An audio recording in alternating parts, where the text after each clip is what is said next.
আমি নিজেও এটার অনেক প্রমাণ পেয়েছি।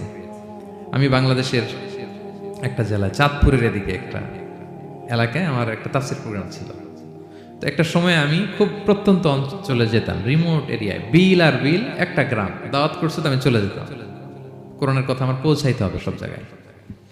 তো মাহফিল শেষে রাত 2টার দিকে আমরা ফিরতেছি, বিল আর বিল, কিছু গুচ্ছ গ্রাম। হঠাৎ একটা মোড়, ওই মোড়ের ওইখানে দেখি একটা গাছ ফালানো।